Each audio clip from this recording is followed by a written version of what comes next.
बिंदास न्यूज में आपका बहुत बहुत स्वागत है। आज अपने इस छोटे से खबर से हम जो आपको बताने वाले हैं वह निश्चित रूप से आपको जानना जरूरी है।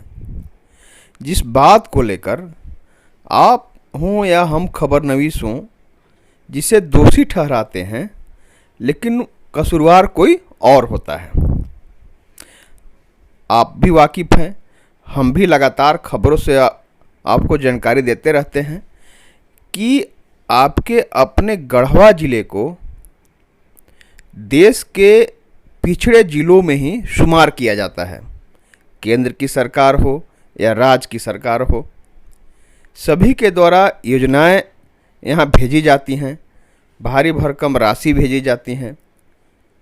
सरकार किसी की हो, ज़िले में प्रशासनिक महकमे के उच्चस्थ पद पर आसीन जो अधिकारी हैं उनके द्वारा भी योजनाएं कार्यान्वित कराई जाती हैं, लेकिन धरातल पर योजनाएं वह पूर्ण क्यों नहीं होती हैं, यही आपको हम आज बताने जा रहे हैं।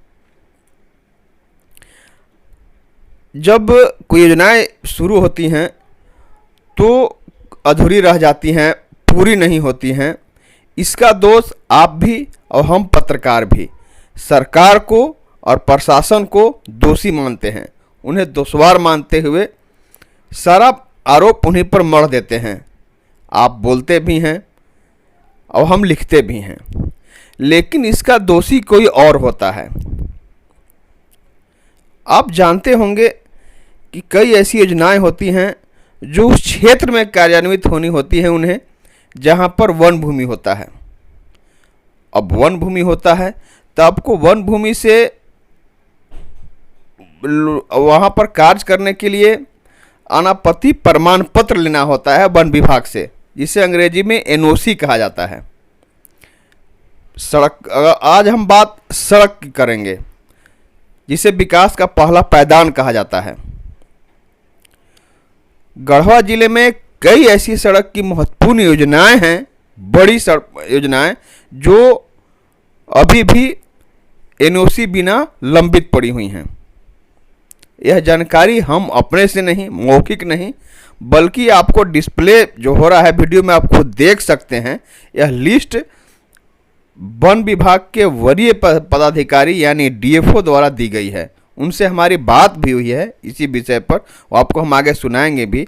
लेकिन आप देख सकते हैं कि किस तरह के लंबी सूची है योजनाओं की जो अधूरी पड़ी हुई हैं। कारण वही एनओसी, अनापत्ति प्रमाण पत्र नहीं लिया गया है। सड़क विभाग जो है, निर्माण विभाग, उसके द्वारा अप्लाई जरूर किया गया एनओसी के लिए, लेकिन फिर उस पर पहल नहीं हुई। नतीजा हुआ कि एनओसी नहीं मिला। हाँ, एक बात और हम कहना चाहेंगे कि एनओसी लिए बिना ही योजनाएं शुरू भी कर दी जाती हैं अपने ज़िले में। आप देखे होंगे जब सड़क से गुजरते होंगे, कहीं कहीं बड़ी सड़क की योजनाएं भी होती हैं, वो दो तरफ से पूरी हैं। अब जहाँ पर जंगल का इलाका होता है वहाँ पर कुछ दूरी तक योजनाओं को यूं ही छोड़ दिया जाता है। इसका मतलब आप यह नहीं समझिएगा कि काम यहाँ पर किसी कारण बाधित है। बाधित अगर है वह काम वहाँ पर, तो कारण वही एनओसी है। वन विभाग द्वारा अनापत्ति प्रमाण पत्र नहीं लिया गया है, पहल नहीं की गई है, केवल अप्लाई कर दिया गया है, ले नहीं सके हैं और वहाँ पे योजनाओं को छोड़ देते हैं। अब दो तरफ सड़क बन गया है, बीच में सड़क छोड़ दी गई है यूं ही अधूरी। तो आप समझ सकते हैं गाड़ी की आवाजाही में और सड़क का और टूटते जाएगा। नतीजा होता है कि सड़कें खराब हो जाती हैं अपने ज़िले में। अब जब सड़कें बन रही हैं उसके साथ साथ खराब भी हो जाती हैं एक साथ, तो हम सीधे रूप में दोषी सरकार को मानते हैं। सरकार अच्छी तरह से विकास नहीं कर रही है, प्रशासन के वरीय अधिकारी ध्यान नहीं दे रहे हैं, जबकि बात कुछ और है। सड़क निर्माण विभाग और संवेदक, उनके द्वारा एनओसी के लिए अप्लाई किया जाता है, काम शुरू कर दिया जाता है बिना एनओसी लिए ही, और एनओसी लेने के लिए पहल नहीं की जाती है, केवल अप्लाई करके छोड़ दिया जाता है। अगर एनओसी ले लिया जाता और उसके बाद काम शुरू किया जाता तो काम इस तरह अधूरा नहीं रहता, जिस तरह एक लंबी सूची आज दी गई है कि इतना अनापत्ति प्रमाण पत्र अभी तक नहीं लिया गया है। अब ज़्यादा हम आपको नहीं कहेंगे मौखिक रूप से, अब आप खुद जान लीजिए कि डीएफओ ने क्या कहा है हमारे बातचीत के क्रम में। आइए हम उस बातचीत का अंश आपको सुनाते हैं। झारखंड का गढ़वा वह जिला है जिसे पिछड़े जिलों में शुमार किया जाता है। यहाँ पर विकास होना बहुत जरूरी है। राजनीतिक स्तर से लेकर के प्रशासनिक स्तर भी हर बार कवायद होती है विकास की, लेकिन उस पर ग्रहण कहाँ लग जाता है यह हम आपको आज बताएंगे। हम बात करेंगे, डीएफओ अरविंद जी हमारे साथ मौजूद हैं।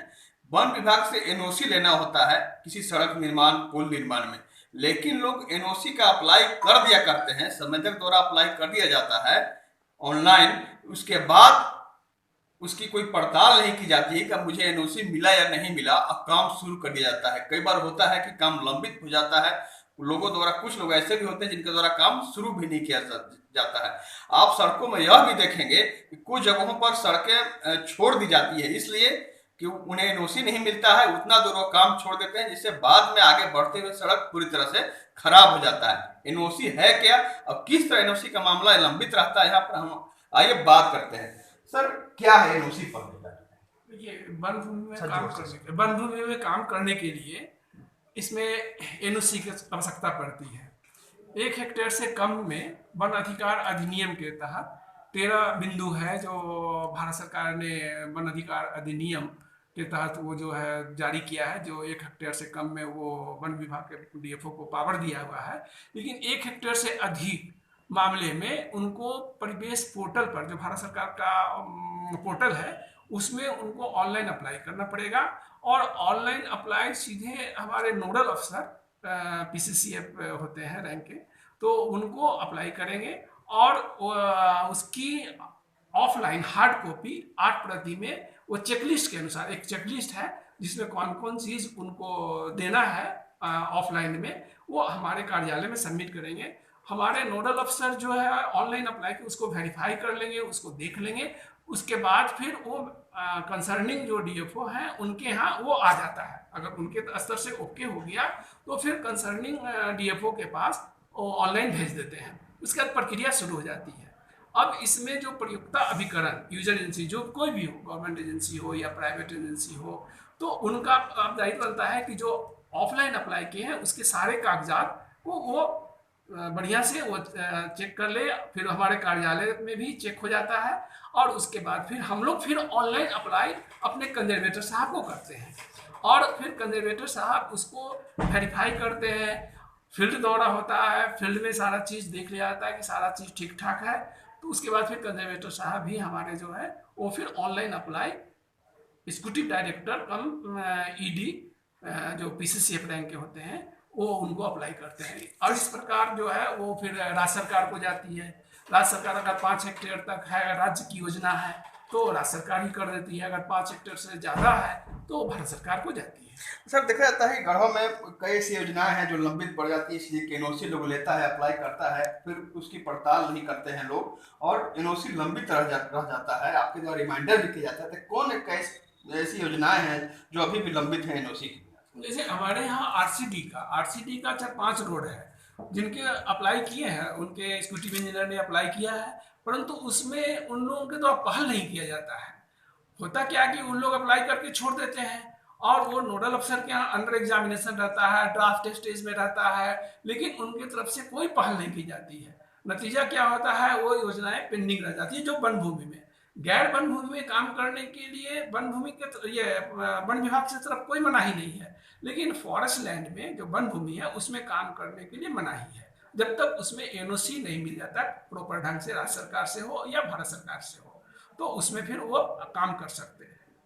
सर, अनराज डैम जो है, तीखा मोड़ है, आप अभी उससे बखूबी वाकिफ हैं कि लगातार वहां पर घटा करती है, दुर्घटना हो जाती है, उसको सीधा करना जरूरी है।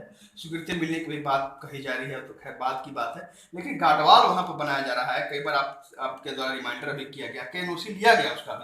नहीं, अभी तक एनओसी नहीं लिया गया। इसमें उनके द्वारा जो है काम शुरू भी किया गया था, तो हम लोगों को जब पता चला तो उसमें एक व्यक्ति को अरेस्ट भी किया गया था, जेल भी भेजा गया था और वो उन लोगों ने एनओसी के लिए अप्लाई किया। मैंने उनको, चूंकि एक इसमें 2 हेक्टेयर के लगभग फॉरेस्ट लैंड आ रहा है, तो इनको परिवेश पोर्टल पर अप्लाई करना होगा ऑनलाइन, चूंकि ये राज्य सरकार को जाएगा।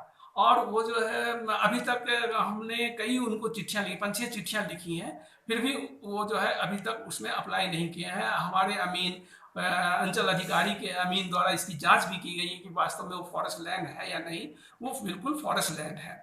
और वो जो है उनको हमने पर्सनली भी बोला, वो आए भी थे और उनको पर्सनली बोला कि इसको आप अप्लाई कर दीजिए, और जितना हमसे हेल्प होता है, जितना हम वो मदद करने होगा वो हम लोग मदद करेंगे। लेकिन उनका जो उनको हमने नक्शा भी उपलब्ध करा दिया, जो कैडेस्ट्रल मैप है वो भी उनके जूनियर इंजीनियर लेकर के यहाँ से गए हैं, लेकिन आज तक उन लोग अप्लाई नहीं किए हैं। तो सर एनओसी नहीं लोग नहीं लेता है, काम शुरू कर देता है, क्या इस पर कार्रवाई भी होती है सर विभाग द्वारा? एनओसी नहीं लेते हैं, और अगर वन भूमि में कार्रवाई मैंने वन भूमि में वो कार्य करते हैं तो फॉरेस्ट कंजर्वेशन एक्ट के तहत हम लोग रिपोर्ट करते हैं, डीसी को करते हैं, अपने कंजर्वेटर को करते हैं कि इसमें कंजर्वेशन एक्ट का वायलेशन हुआ है। और जहाँ तक भारतीय वन अधिनियम के अंतर्गत है, वो भारतीय वन अधिनियम 1927 के अंतर्गत वो हम लोग सेल्फ जो है वो ऑफेंस काट करके उन पर कानूनी कार्रवाई करने के लिए हम लोग कोर्ट में भेजते हैं। सर पूरी प्रशासनिक महकमे की जिम्मेदारी है सर कि गढ़वा विकसित हो, गढ़वा विकास करे, योजनाएं जो लंबित रह जाती हो पूर्ण हो, इसलिए क्या आप उनसे कहना चाहेंगे, क्या अपील करना चाहेंगे कि आप एनओसी लें और काम को शुरू करें? देखिए, वन विभाग कहीं भी कोई आपत्ति नहीं करती है। हम लोग चाहते हैं कि काम नियम पूर्वक हो, क्योंकि हम लोग भी सरकारी नौकरी करते हैं, वो भी सरकारी नौकरी करता है, दोनों राज्य सरकारें हैं, और हम लोग चाहते हैं कि विकास का कार्य हो, लेकिन एक नियम के तहत हो, ताकि हमारी नौकरी भी सुरक्षित रहे, उनकी भी नौकरी सुरक्षित रहे। इसलिए हम लोग हमेशा चाहते हैं, हम लोग रात दिन चाहते हैं कि आप लोग हमसे जो भी हेल्प हो वो हम लोग देने के लिए तैयार हैं, और विकास का कार्य गढ़वा जिला मतलब अग्रणी भूमिका में रहे विकास कार्यों में। तो वो लोग, लेकिन जो हमारे प्रयोक्ता अभिकरण एग्जीक्यूटिव इंजीनियर हो या और भी दूसरे जो एजेंसी हैं, वो लोग ही शिथिल हो जाते हैं। इसलिए हम लोग एकदम विभोर हो जाते हैं। जब तक उनके तरफ से पहल नहीं होगा तब तक हम लोग क्या करेंगे, क्योंकि काम तो उनको करना है, हमको केवल एनओसी के लिए पहल देना है, और जब तक वो नहीं पहल करेंगे तब तक हम लोग कुछ नहीं कर सकते हैं। इसलिए जितना भी योजनाएं लंबित है सब उनके स्तर पर ही लंबित है। बहुत इस तरह एनओसी के बिना योजनाएं लंबित पड़ी हुई हैं, योजनाएं पूर्ण नहीं हो रही हैं। गढ़वा जिस गति से विकास गढ़वा का होना चाहिए वो नहीं हो पा रहा है।